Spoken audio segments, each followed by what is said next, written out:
Hello, good afternoon to all of you. In last lecture, we start the origin of the quantum mechanics. We have already completed photoelectric effect and the Einstein equation of the photoelectric effect. Next is the quantum effect. The American physicist Quantum in 1892, while studying scattering of X-ray by different substance, observed that when X-ray of wavelength lambda is scattered by like element such as carbon, this scatter radiation in addition to radiation of initial wavelength lambda also contain radiation of lower frequency or higher wavelength. This is modified or incoherent scattering. Quantum इफेक्टमध्ये त्यांनी असं observe केलं, जर तुमचा एखाद्या मटेरियलवर किंवा एखाद्या सबस्टन्सवर जर लाईट इन्सिडंट होत असेल, तर जेव्हा तो स्कॅटर होतो त्यावेळेस आपल्याला ॲडिशन वेवलेंथ भेटते. ती वेवलेंथ कशी असते? लॉंगर वेवलेंथ असते आणि त्याची फ्रिक्वेन्सी कशी असते? शॉर्ट असते, because the wavelength is inversely proportional to frequency. Okay, this phenomena is called the quantum effect. In other words, the scattered X-ray have the intensity peak at two different wavelengths. One at wavelength lambda of incident radiation known as unmodified radiation, and other at slightly longer wavelength lambda dash called as modified radiation. This phenomena is called the quantum effect. आता ज्या वेळेस quantum इफेक्टमध्ये काय म्हटलेलं आहे की आपल्याला दोन radiation भेटते. म्हणजे ज्यावेळेस तुम्ही त्या वेवलेंथचा ग्राफ काढता त्यावेळेस तुम्हाला दोन पीक भेटेल. एक पीक भेटेल that having the lambda wavelength is the lambda, that is incident radiation. That lambda is called the unmodified wavelength. आणि दुसरा जो भेटते longer wavelength, that is lambda dash, it is known as the modified wavelength. The difference in wavelength delta lambda equal to lambda dash minus lambda is called the quantum shift. Okay, the quantum shift delta lambda is independent of wavelength of incident X-ray and nature of scattering material. That is, it was found that lambda depends only on the angle of scattering. हा जो delta lambda आहे तो incident रेडिएशनवर independent आहे. तो only and only कशावर depend आहे? Angle of the scattering. समजलं? Quantum इफेक्टमध्ये काय होते, ज्यावेळेस एखाद्या मटेरियलवर लाईट इन्सिडंट होत असेल त्यावेळेस आपल्याला दोन वेवलेंथ भेटतात. एक अनमॉडिफाईड वेवलेंथ आणि एक मॉडिफाईड वेवलेंथ. अनमॉडिफाईड वेवलेंथ म्हणजे इन्सिडंट वेवलेंथ, अनमॉडिफाईड म्हणजे इन्सिडंट रेडिएशनची वेवलेंथ आणि मॉडिफाईड म्हणजे स्कॅटरिंगची वेवलेंथ. ओके, दी फेलर of the classical theory. Okay, according to classical theory, radiation consists of oscillating electric field and magnetic field. The electric field vector is the like vector. तुम्हाला माहिती आहे ज्यावेळेस radiation pass होते त्यावेळेस त्या रेडिएशनमध्ये काय होतं? इलेक्ट्रिक फील्ड आणि मॅग्नेटिक फील्ड होते. कारण की काय होते, रेडिएशन पास होत आहे म्हणजे नंबर ऑफ दी चार्जेस काय होत आहे? फ्लो होत आहे. The number of charge per unit time is okay. Number of charges काय होत आहे? फ्लो होत आहे. तिथे चार्ज आहे म्हणजे तिथे काय आहे? इलेक्ट्रिक फील्ड आहे. जी charge flowing per unit time that is current आहे म्हणजे तिथे काय आहे? मॅग्नेटिक फील्ड आहे. म्हणून आपण म्हणतो रेडिएशनमध्ये काय असते? Electric field and the magnetic field. Okay, Wien radiation incidence of matter, the loosely bound electron in the atom of scatter also start oscillating with frequency of incident radiation. ज्यावेळेस radiation matter सोबत incident होते त्यावेळेस काय होते? Loosely bound electron in the atom. ती electron काय होतात? Bound होतात. आणि इलेक्ट्रॉन बाउंड झाल्यामुळे काय होते? ऑस्किलेशन स्टार्ट होते. Okay, Thus, according to the classical wave theory, the scattered X-ray radiation should have same frequency, hence same wavelength as that of the incident radiation. जर classical थेरीनी जर तुम्ही experiment केला, एखाद्या मटेरियलवर जर लाईट इन्सिडंट होत असेल आणि मग तो स्कॅटर होत असेल, तर स्कॅटरची रेडिएशन आणि इन्सिडंटची radiation wavelength of incident radiation and wavelength of scatter radiation काय राहते, सेम राहते. पण क्वांटम मेकॅनिकनी तसं नाही म्हटलं आहे.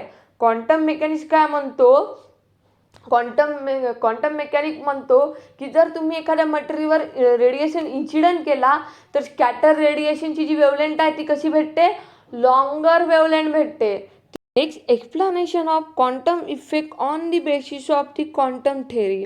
According to Planck quantum theory, radiation of frequency consists of stream of photon each having energy hv and momentum p equal to h by lambda.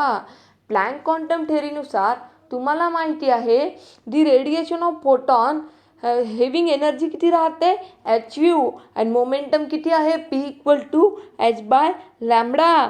The quantum effect can be explain using Planck quantum theory by assuming the elastic collision between incident photon and electron in scatterer. जर plank कॉन्स्टंटनी असं assume केलं की ज्यावेळेस photon आणि इलेक्ट्रॉनमध्ये collision होते त्यावेळेस तो काय होतं, स्कॅटर होतो. During the collision the part of energy of photon is transfer to the electron.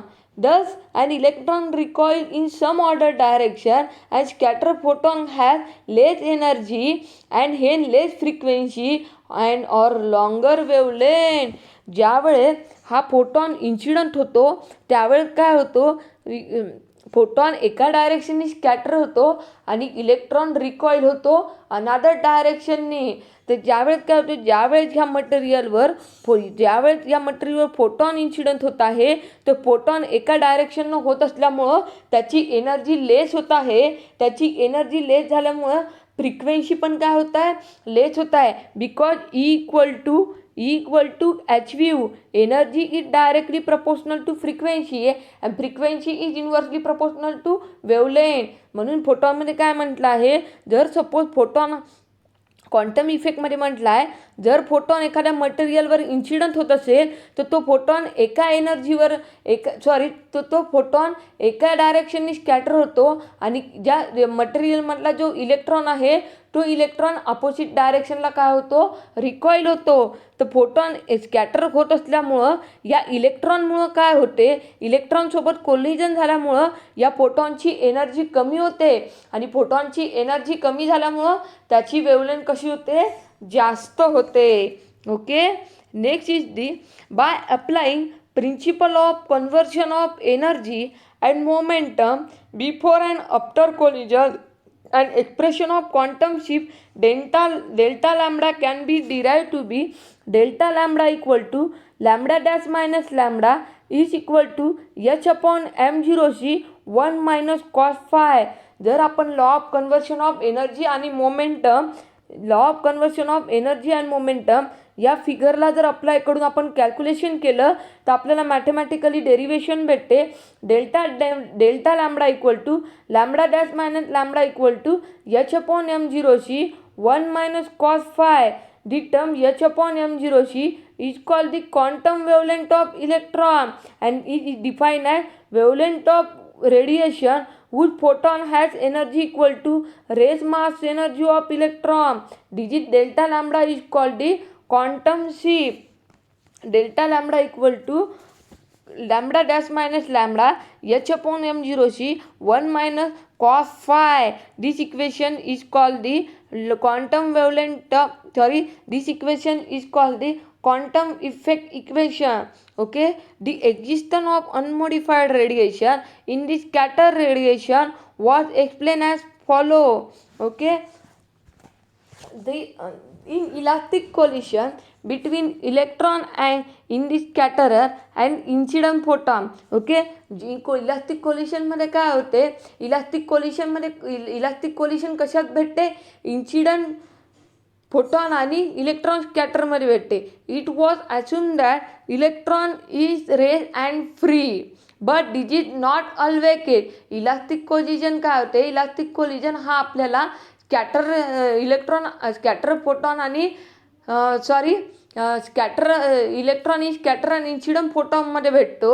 आणि त्या कंडिशनला इलेक्ट्रॉन काय असते? रेज पोझिशनमध्ये असते आणि फ्री असते. But this is not possible in all case when photon in incident radiation collide with tightly bound electron in atom of scatterer. The exchange of energy take place between atom and photon. Hence raise mass of electron in expression of quantum shift should be replaced by mass m of atom which is very large. Okay. आता इथे काय होते? ज्यावेळेस photon हा incident होतो आणि इलेक्ट्रॉनसोबत collide होतो त्यावेळेस त्याची एनर्जी काय होते? एक्सचेंज होते. Okay. Exchange of energy take place between atom आणि फोटॉन. एनर्जी आणि एक्सचेंज ऑफ एनर्जी चेंज होते आणि एनर्जी चेंज झाल्यामुळं जो रेस मास आहे m0 त्याची जागा कोण घेते? Mass of atom that is the capital M, which is very large. The change in wavelength is very small and hence neglected. This is the equation is the delta lambda equal to h by upon mc 1 minus cos phi. Therefore scatter radiation is also contain radiation of wavelength of incident radiation. म्हणून quantum effect काय म्हणते? यावेळेस radiation scatter होतो त्यावेळेस त्याच्यात incident wavelength पण present असते. Okay. आता ह्या इक्वेशनमध्ये काय म्हटलेलं आहे? या इक्वेशनमध्ये म्हटलं आहे इन इलास्टिक कोलिजन फोटॉन आणि इलेक्ट्रॉनची एनर्जी काय होते? चेंज होते. एनर्जी चेंज झाल्यामुळं तो रेस मासला कोण रिफ्लेक्ट करतो? Mass of the atom. म्हणून इथे काय कन्सिडर केलं आपण? Capital M. Okay. Quantum effect काय म्हणते? क्वांटम इफेक्ट म्हणते जर एखाद्या ॲटमवर जर रेडिएशन इन्सिडन्स होत असेल तर एक तर ते एका डायरेक्शनला स्कॅटर होते आणि दुसऱ्या डायरेक्शनला काय होते? इलेक्ट्रॉन रिकॉईल होते आणि त्याच्यामुळं incident radiation of wavelength of incident radiation is not same as the scatter radiation. Okay. म्हणून इथे काय भेटते? जी इन्सिडंट क्लासिकल मेकॅनिकनुसार wavelength of incident radiation is same as the wavelength of the scatter. But quantum इफेक्टमध्ये दोन wavelength भेटते. एखाद्या ॲटमवर जर लाईट इन्सिडंट होत असेल ज्यावेळेस तो स्कॅटर होत असेल तर त्याच्या वेळेस आपल्याला दोन भेटेल. एक स्कॅटर रेडिएशनची वेवलेंथ भेटेल अँड एक दी रिकॉईल इलेक्ट्रॉनची वेवलेंथ भेटेल. That is unmodified wavelength and modified wavelength.